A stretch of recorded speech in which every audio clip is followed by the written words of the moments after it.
Voilà, bonjour à tous pour ce bilan lecture d'avril. Je vais malheureusement devoir le faire en deux parties parce que je parlerai beaucoup. Donc, en premier, je vais vous dire que j'ai lu 7 livres. Je pensais en lire 8, mais bon, je peux pas tout faire dans la vie. J'ai dû faire pas mal de révisions. Donc voilà. Mais ma première lecture d'avril a été un coup de cœur grâce à l'ami là qui, pendant le swap jeunesse de novembre passé, m'a fait l'extrait d'un livre que j'ai tout de suite acheté et que j'ai laissé traîner assez honteusement dans ma PAL pendant 5 mois jusqu'à qu'il y ait une lecture commune. Et je me suis dit, bon là, c'est le moment ou jamais pour le lire, sinon il va rester pendant des mois. Et qu'est-ce que j'ai bien fait de le lire. Il s'agit donc de Saba, Ange de la mort, de Moira Young chez Gallimard Jeunesse. D'abord 2 mots sur l'histoire. Il s'agit donc de Saba qui a 18 ans, qui vit au beau milieu, on va dire, du désert avec son père, qui est plutôt l'ombre de ce qu'il était avant. Sa petite sœur, qu'elle tient pour responsable de la mort de sa mère, car elle est décédée en donnant naissance à sa sœur. Donc il y a vraiment une relation très très haineuse entre les deux. Et puis il y a son frère Lug, c'est son jumeau. Elle le pense supérieur à elle en tout. C'est assez dur d'ailleurs de la voir se dévaloriser tout le temps.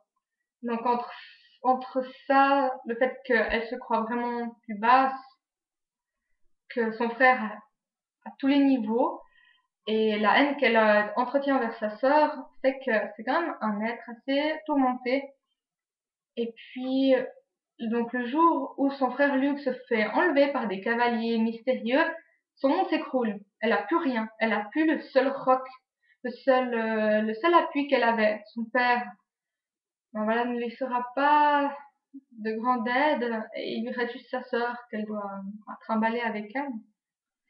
Et puis, donc, elle va découvrir son monde. Elle n'était jamais partie de chez elle. Elle va découvrir un monde entier. Et nous, lecteurs, on va découvrir son monde avec elle. Et j'ai vraiment été surprise par ce monde. On n'en apprend pas tant que ça, vu que Saba n'y connaît rien. Mais je sais que ça va venir dans les autres tomes. Et sincèrement, dès que j'ai compris en quoi consistait ce monde, j'ai été assez surprise. J'avais rien vu venir. Et c'est un cadre.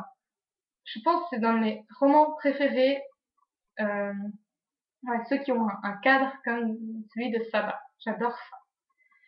Mais je vous en dirai pas plus, vous avez qu'à lire.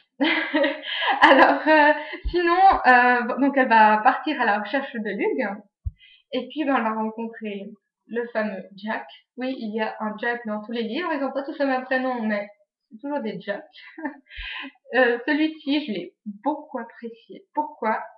Parce qu'il est mystérieux. On n'en sait pas grand-chose. On arrive à la fin du premier tome, on n'en sait toujours rien. Enfin, toujours rien, pas grand-chose. Et ça, j'aime beaucoup parce que ça fait une attente pour le tome 2. Et vu le résumé de ce tome 2, on sait qu'on va apprendre beaucoup de choses sur Jack. Alors moi, je me réjouis énormément d'avoir ce tome 2, qui va sortir donc en anglais au mois d'août. Je vais devoir certainement le lire en anglais. Mais enfin voilà. Donc, comment dire, Saba est vraiment un personnage qui doit montrer de la force. Elle a une petite sœur qu'elle doit emmener avec elle et prendre soin malgré tout. Mais c'est quelqu'un de très très fragile en même temps. Elle n'a jamais été préparée à ça et surtout, elle n'en a pas forcément la force, mais elle doit faire ça, elle doit montrer qu'elle est forte. Donc elle le fait et c'est vraiment pas simple. Heureusement pour elle, Jack est là et il l'aperçoit beaucoup mieux qu'elle ne le croit. Donc voilà. Une autre chose que j'ai beaucoup aimé dans ce livre, mais que certains ont été assez dubitatifs, je sais pas si vous voyez, des fois il y a donc un espace avant des mots comme pour maintenant. Alors maintenant, en fait, c'est le début d'un dialogue. Non, je viens de me tromper. Pardon. C'est justement pas le début d'un dialogue, c'est plus loin qu'il y a un dialogue. Pour vous dire qu'on fait pas de distinction, justement, entre un, un- un dialogue et puis le texte lui-même.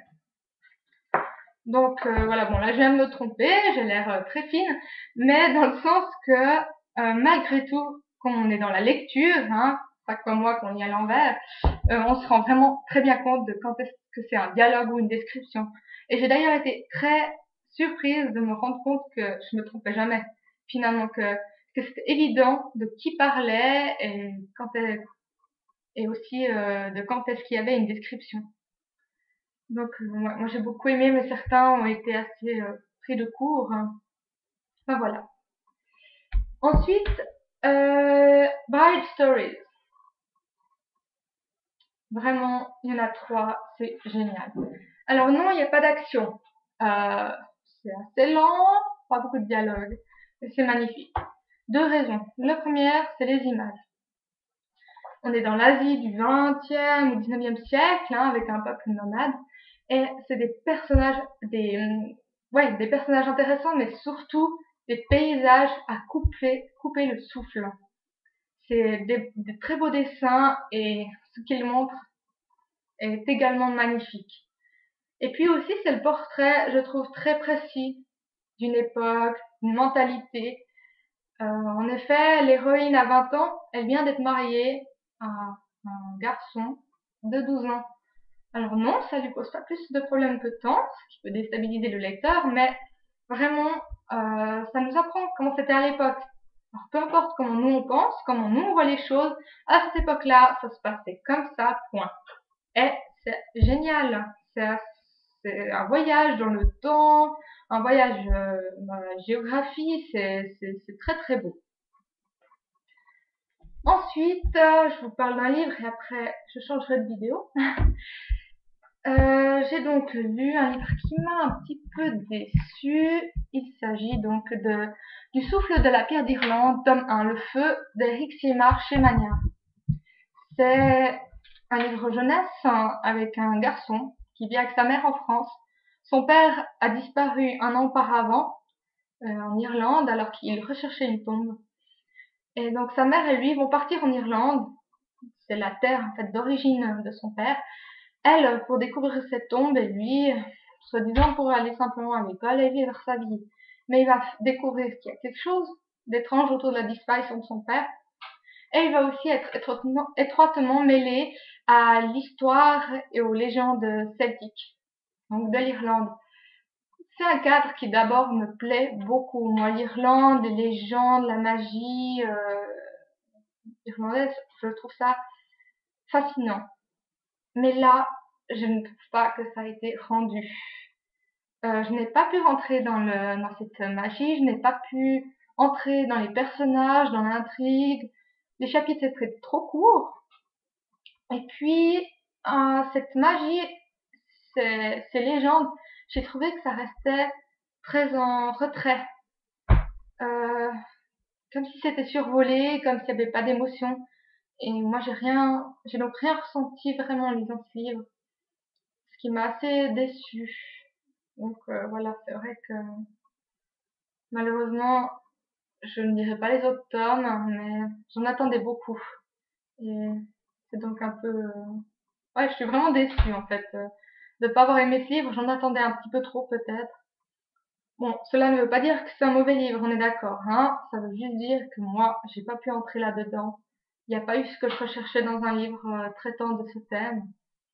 Mais je vous invite quand même à essayer. C'est très vite lu. Voilà. Alors donc, à tout de suite pour la prochaine vidéo.